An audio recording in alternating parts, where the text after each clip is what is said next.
election, but they ended up legalizing in a bunch of states, so that probably cheers you up, right? No, but it should. But instead, it's ruined for me forever, because Donald Trump being president is something I used to say when I was high and laugh at how. What happens when Pete Davidson, America's walking middle finger to political correctness, sets his sights on Donald Trump?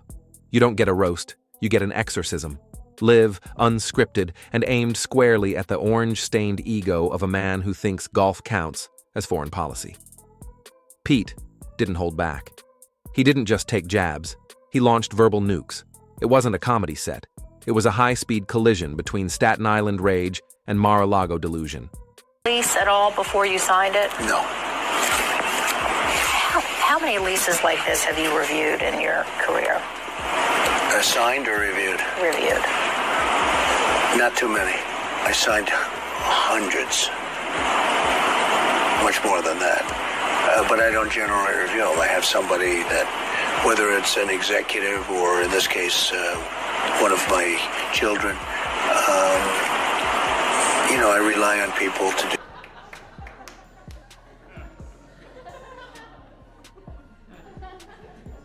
You guys tired of the Trump and Hillary talk?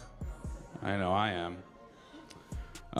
It sucks because I come from a Trump family, white trash. And yeah, my whole family's Trump people, except for me. If Alec Baldwin annoyed Trump, Pete Davidson made him rethink the whole First Amendment. Before we go any further, smash that like button, hit subscribe, and strap in, because Pete didn't come to play. He came to dismantle. Nothing defends Trump better than Fox News, and it starts every morning with Fox and Friends. This is Donald Trump's favorite show because they trade in for a new blonde every 2 years. Davidson opened with what we were all thinking back in 2016. Trump? As president? That's something I used to laugh about when I was high. Except, the joke got elected, and Pete's been soberly roasting the consequences ever since. He said the U.S. didn't vote in a leader. It rage-swiped right on a human traffic cone with a Wi-Fi connection and a grudge. And when Trump fans pointed fingers, Pete aimed the whole hand. I come from a Trump family, he said. White trash. Donald Trump. He doesn't really know how to read. For real. Yeah, and he loves to improv. There was a sketch that we wrote where he's at Disneyland with his daughter, and the line is, all right, let's get out of here. Turkey legs? Let's go get turkey legs? And he doesn't know how to read. So he went, all right, let's get out of here, turkey legs. One of the few comics who doesn't punch down because his whole bit is punching up and sideways, and occasionally directly into Trump's spray tan. He turned Trump's literacy, or lack thereof, into performance art. According to Pete, the only thing Trump's ever read cover to cover is a menu. Briefings? Trump reads policy like it's a pop quiz on a show he's never watched. Davidson joked that the teleprompter has been blinking, "Help me," since 2016. Said give Trump a chance, and the first thing he did is hire a chief strategist who everybody is saying hates Jews.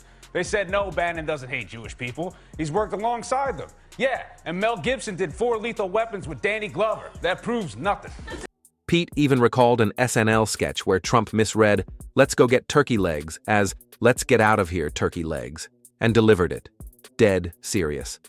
That wasn't a line. That was a warning label for the nuclear codes. Then came the greatest hits. Trump's bankruptcies, casino flops, hair that looks like it lost a custody battle. This guy failed at a business where customers are literally supposed to lose money, Pete said. And we still handed him the White House? You think there could be any kind of an upside to Trump being president? Yeah, he'll probably reduce crime in the real estate business by no longer working in the real estate business. Pete's lived through addiction and dating pop stars, and somehow has better judgment than the guy who thought bleach was a COVID cure. And when Trump tried banning Muslims, Pete, whose father was a firefighter killed on 9/11, had one message: don't use my trauma to push your bigotry. That wasn't comedy. That was righteous fire. He called Trump a discount dictator, like Mussolini, with a tanning addiction and a Twitter account. Pete mocked Trump's pandemic plan as if it were an Uber review. 3 stars. Wouldn't recommend. Blames China. No mask. Meanwhile, Davidson was triple vaxxed and fully fed up. Then, he turned to the speeches. if you can call them that. Of this country who have been forgotten will never be forgotten again. Part of that is when they try and demean me unfairly, because we had a massive crowd of people. We had a crowd, I looked over that sea of people and I said to myself, wow. And I've seen crowds before. Trump talks like he's explaining crypto while having a stroke, Pete said. It's all the blockchain this, but he probably thinks it's something you use to fix your sink. And yes, the crowd sizes. Trump lies about attendance like a teenager lies about party invites. Millions were there. No, Don. Just 3 pigeons and a pretzel cart. Pete compared Trump's obsession with himself to a man dating his own reflection badly. But Pete saved some of his sharpest barbs for the Trump family. They make the Roys from Succession look emotionally stable, he said. Ivanka at the G20 was like watching someone bring a selfie stick to a state dinner. When people like to compare it to the flu, it's interesting because I see the flu numbers and they're very bad.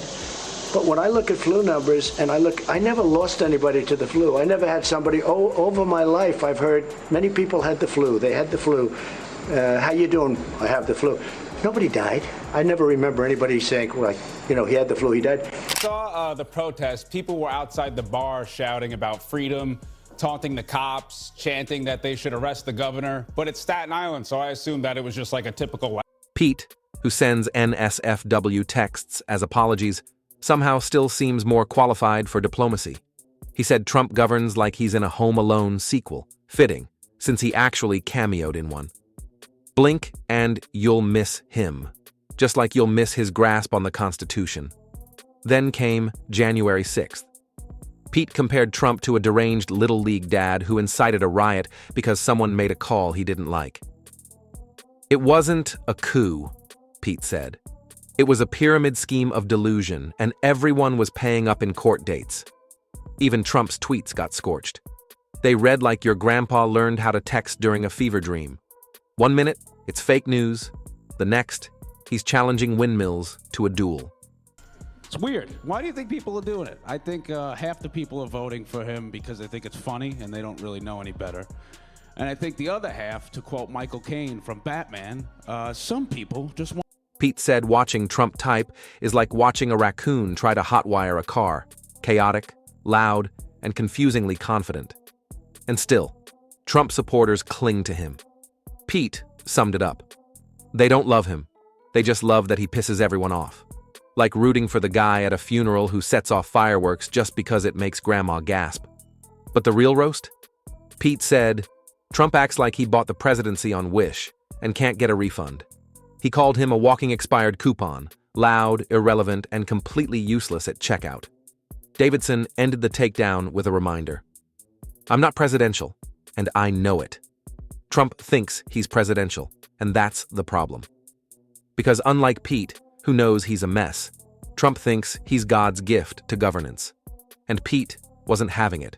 Defending President Trump is a really tough job, and a couple weeks ago they brought out this guy, Trump spokesperson and James Bond villain Stephen Miller. He closed with what might be the most brutal truth bomb yet. You can't fix stupid, but you can vote it out. Mech drop. And just when you thought Pete Davidson had emptied the clip, he reloaded with a smirk. Because this wasn't just comedy. This was a warning flare shot into the heart of political absurdity. Trump wasn't just a target. He was a case study in unchecked ego, and Pete turned him into a living, breathing punchline. Let's talk about Trump's obsession with being liked. Pete pointed out that Trump measures self-worth in crowd sizes, tweet likes, and how many times Sean Hannity says his name before bedtime. Davidson said Trump's ego is so fragile it needs a security detail. This is a man who brags about his TV ratings, like he's still hosting The Apprentice. Bro, you're the president. Stop tweeting about Dancing with the Stars. And when Trump lost the election, Pete compared his reaction to that of a washed-up pop star realizing their tour just got canceled at the mall. He started whining, screaming fraud, demanding recounts like he was on Judge Judy, Pete said. He went from commander-in-chief to Karen-in-chief overnight. Then there's the grift. They said give Trump a chance, and the first thing he did is hire a chief strategist who everybody is saying hates Jews. They said no, Bannon doesn't hate Jewish people. He's worked alongside them. Yeah, and Mel Gibson did 4 Lethal Weapons with Danny Glover. That proves nothing. Pete slammed Trump's entire brand as a scam wrapped in a spray tan. The guy sells everything: steaks, vodka, university degrees, NFTs, and it's all garbage. His business empire has more red flags than a communist parade. Davidson joked that if Trump launched a toothpaste brand, it would probably cause gingivitis and still come with a gold-plated box. Even Trump's war on science wasn't safe. Pete said Trump treated medical experts like Yelp reviewers, who gave him a bad rating. This man looked Dr. Fauci in the face and said, "I have a hunch." That's not leadership. That's the plot to a failed Netflix docuseries. And of course, Pete took a blowtorch to Trump's spiritual advisors. "You've got televangelists praying Trump back into office like it's a Marvel post-credits scene," he joked. "They're out here speaking in tongues while Trump speaks in gibberish." Now anyone thinks they could run for office. Like even Kanye thinks he could be president. He's been saying he loves Trump and is going to run against him. Like he heard people saying this was the greatest threat America's ever faced, and he was like, "No, I'm the..." Pete mimicked a Trump speech. "Nobody understands pandemics like me. They're very big, very bad, very invisible. I talked to the virus. We had a beautiful conversation. Tremendous RNA. Davidson even took on Trump's infamous photo op moment, the Bible held upside down. This man holds the Bible like it's a menu, and he's trying to find the combo meal. It was the first time in history the Bible wanted to file a restraining order." Then he turned the spotlight to Trump's pandemic press briefings. He treated them like open mic night at the Ramada Inn, Pete said. One minute he's denying the virus, the next he's pitching bleach injections like it's Shark Tank. "Hi, I'm Donald, and I'd like to offer you a 10% stake in ingesting Lysol." And it didn't stop at the White House. Pete dragged Trump's supporters too, the kind who think a red hat is a personality. These folks stormed the Capitol dressed like WWE extras and still thought they were the patriots. Pete said, if Paul Revere saw this, he'd gallop back and say, "Never mind, let them take it." He ended with this brutal kicker. Trump said he'd drain the swamp, but all he did was build a golf course on top of it and charge taxpayers for the caddy. And if you made it this far, do your part. Like, subscribe, share this takedown. Drop a comment below. What's your favorite Trump disaster Pete torched? Because in a world where power ducks accountability, sometimes it takes a comic to drag reality back into focus.